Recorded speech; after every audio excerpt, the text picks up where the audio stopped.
আজ আমি এসআইআর ফর্মটা আমাদের ফ্যামিলি গ্রামের অনেকেরই করলাম। ভালো লাগলো খুব করতে এটা, বুঝলে ভাইসন, এগুলো করতে খুব ভালো লাগলো। প্রচুর ফর্ম, প্রচুর চারদিকে, ঠিক আছে। তো ব্যাপারটা হচ্ছে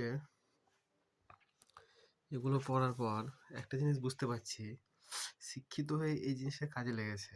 এই ফর্মগুলো ফিল আপ করে, এই ফর্ম ফিল আপ করার জন্য শিক্ষিতটা হয়েছি আমরা।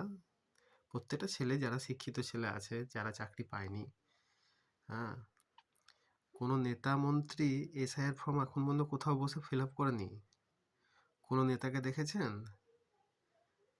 হ্যাঁ, এই সরকারের কোনো নেতাকে দেখেছেন চেয়ার টেবিল নিয়ে কোথাও কারো বাড়ি গিয়ে ফিল আপ করে দিচ্ছে? মাস্টাররা বিএলও হিসাবে আছে, আর আমরা যেসব শিক্ষিত আছি টুকটাক একটু পড়াশোনা যেটুকু জানি তারাই ফিল আপ করছি, কোথাও মোড়ে বসে, কোথাও স্কুলে বসে, নিজের বাড়িতে। তো এভাবেই চলছে আমাদের।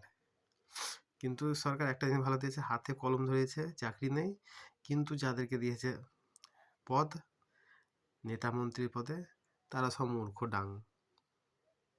বুঝতে পারলেন? তাদের চাকরির দরকার নেই, 5 বছরে আসবে, কোটি টাকা খাবে, চলে যাবে, বাড়ি গাড়ি বাংলা জমি জায়গা করবে, পাস হয়ে গেল, তাদের গল্প শেষ। আমাদেরকে এভাবেই সারা জীবন কাটাতে হবে। আমরা হচ্ছি জনগণ, ভোট দেব, ঘরে বসে থাকবো, ফর্ম ফিল আপ করবো, লাইনে দাঁড়াবো, এসবই আমাদের কাজ। তো আজ এসআইআর ফর্মটা ফিল আপ করলাম আমার ফ্যামিলির।